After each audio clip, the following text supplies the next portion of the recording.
शहर के कोने में बसा आदर्श मोहल्ला अपने नाम की तरह बिल्कुल भी नहीं था, क्योंकि यहाँ हर गली के नुक्कड़ पर ऐसे बुजुर्ग और जवान मिल जाते थे जिनकी नजरें हमेशा कुछ नया और दिलचस्प ढूंढती रहती थी। इसीलिए इस मोहल्ले को ठरकी मोहल्ला नाम देना कोई गलत बात नहीं थी। इसी मोहल्ले में रहने वाली सरला जी के बेटे नवीन की हाल ही में जिस लड़की से शादी हुई थी वो बहुत मॉडर्न थी। नाम था श्रेया। नवीन और श्रेया की शादी दूसरे शहर में हुई थी जहाँ श्रेया का मायका था। शादी के बाद जब श्रेया घर की बालकनी में खड़े होकर अपने मोबाइल पर गाने लगाकर और हेडफोन लगा एक्सरसाइज कर रही थी, सरला जी ने जब ये नजारा देखा तो श्रेया को टोक दिया।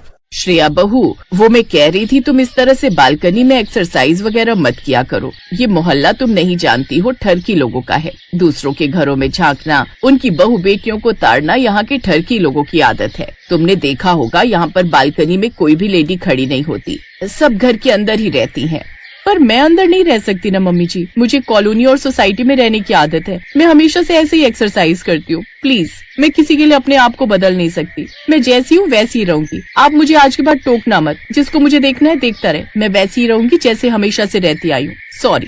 और फिर श्रेया बालकनी से कमरे में चली गई। नवीन अब तक नहा धोकर रेडी हो चुका था। नवीन, अपनी मम्मी को समझा दो कि मैं इस तरह से बंद कर नहीं रह सकती। मैं मॉडर्न हूँ, आज की लड़की हूँ। अगर मैं बालकनी में खड़े होकर एक्सरसाइज कर भी रही हूँ तो उसमें गलती क्या है? बेफालतू का मुझे सुना दिया।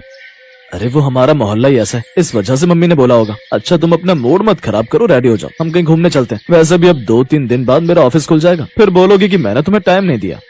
वही तो, हनीमून पर 1 हफ्ते के लिए गए थे तो मन ठीक था, पर ये सब बातें कहकर मम्मी जी ने मेरा मूड खराब कर दिया। मैं तैयार हो जाती हूँ, मुझे भी थोड़ी देर के लिए घूमने जाना है। घर पर बहुत घुटन हो रही है। श्रेया अभी कपड़े चेंज करने जा ही रही थी कि तभी सरला जी कमरे में आ जाती हैं। उनके हाथ में नाश्ते की ट्रे थी।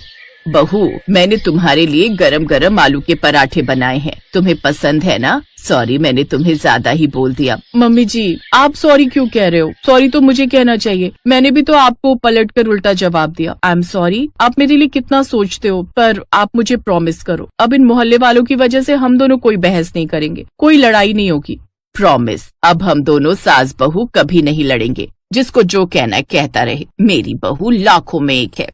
अब श्रेया की सास ने उसे कुछ भी कहना बंद कर दिया, क्योंकि वो जानती थी कि जमाना बदल रहा है और आजकल की बहुएं इस तरह से घर में कैद होकर नहीं रह सकती। श्रेया नेचर की बहुत अच्छी थी, सरला जी की बहुत रिस्पेक्ट करती थी, इसलिए सरला जी ने अपनी बहू के साथ अपने रिश्ते में कोई कड़वाहट नहीं आने दी। पर ठरकी मोहल्ले के कुछ आदमियों की आदतें कहाँ सुधरने वाली थी। वो तो बस इसी फिराक में रहते थे कि कब श्रेया घर के दरवाजे से बाहर निकले और कब वो उसे घूर घूर कर देखे और गंदे गंदे कमेंट्स करे। ऐसे ही एक शाम जब श्रेया मार्केट के लिए निकली तो पान की दुकान पर खड़े ठरकी लड़के कमेंट करने लगे, अकेले न बाजार जाया करो, नजर लग जाएगी, हमें भी साथ ले जाया करो।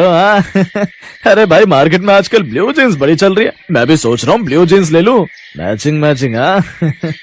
श्रेया लड़कों को कुछ नहीं बोली, वो चुपचाप मार्केट चली गई। अक्सर ऐसे ही घटिया कमेंट्स उसे सुनने को मिलते थे, पर वो एक कान से सुनती और दूसरे से निकाल देती। पर नवीन सब कुछ समझ रहा था। मम्मी, वो जो मॉडल कॉलोनी में नई सोसाइटी बन रही है, मैं सोच रहा हूँ वहीं एक फ्लैट ले लेते हैं। यहाँ रहना अब ठीक नहीं, पता नहीं अब मन नहीं करता, यहाँ का माहौल बहुत खराब हो गया है। सोसाइटी में? ठीक है बेटा, जैसी तुम्हारी मर्जी। श्रेया ने देखा सोसाइटी का नाम सुनकर उसकी सास थोड़ी उदास हो गई। श्रेया जानती थी कि उसकी सास सरला जी को इस घर से बहुत प्यार है, और हो भी क्यों ना। जिस घर में सालों बिता दिए उस घर को छोड़ने का किसका मन करता है। मोहल्ले में रहने की आदत होती है, इसलिए कुछ लोग सोसाइटी में रहने से घबराते हैं, जैसे सरला जी को थी। उन्हें सोसाइटी में रहना पसंद नहीं था, उन्हें तो अपना ये छोटा सा मोहल्ला बहुत पसंद था, क्योंकि इसी घर में तो उनकी शादी हुई थी, यहीं उनकी डोली आई थी, और उम्र के आखिरी पड़ाव पर इस घर को छोड़ना उनके लिए बहुत दुखदायी था। कमी घर में नहीं थी, कमी मोहल्ले में थी। वहाँ के लोग आगे बढ़ना ही नहीं चाहते थे। श्रेया ने नवीन को समझाया कि वो मोहल्ले में ही रहना चाहती है, इसलिए वो सोसाइटी में रहने की बात अभी मन से निकाल दे। नवीन कुछ दिनों के लिए ऑफिस के काम से बाहर गया हुआ था। रात के 3 बजे सामने के घर में रहने वाले मिश्रा जी की बहू के रोने की आवाज ने पूरे मोहल्ले को जगा दिया। मोहल्ले के सब लोग इकट्ठे हो गए और बातें करने लगे। श्रेया और उसकी सास भी आवाज सुनकर बालकनी में आ गए। अरे क्या हुआ भाई, ये मिश्रा जी के घर से रोने की आवाज क्यों आ रही है? मोहित की तबीयत बहुत खराब हो गई है, बेहोश है, कोई हरकत नहीं कर रहा। अब अनिल अंकल तो है नहीं, वो तो बाहर रहते हैं। 2-3 दिन से बीमार था यार अपना दोस्त, लगता है तबीयत ज्यादा खराब हो गई है, अस्पताल ले जाने वाले हैं। अरे राहुल बेटा, कहीं कोई ऑटो या कैब मिले तो बुला ला, तेरे दोस्त मोहित की तबीयत बहुत खराब हो गई है। अंकल जी इतनी रात में ऑटो नहीं मिलेगा, यहाँ कहीं किसी के पास कार हो तो आप जल्दी अस्पताल जा सकते हो। मेहता अंकल आप अपनी कार दे दो इनको। पर चलाएगा कौन, हम में से तो किसी को भी कार चलाना नहीं आती। कार सुनील ले गया है, बहू की रिश्तेदारी में शादी है और मैं भी अब कार नहीं चला पाता। रात के अंधेरे में मुझे तो दिखाई ही नहीं देता। जल्दबाजी में कहीं कोई इंतजाम नहीं हो रहा था। श्रेया को याद आया कि नवीन तो कार ले ही नहीं गया। श्रेया ने तुरंत गाड़ी की चाबी उठाई और अपनी सास से बोली, मम्मी जी आप कुंडी लगा लो, मैं मोहित को अस्पताल ले जा रही हूँ। ठीक है बहू, ध्यान से जाना। नवीन की कार घर के नीचे ही खड़ी रहती थी। श्रेया ने बिना देर किए मिश्रा जी को उनके पोते मोहित के साथ कार में बैठने को कहा।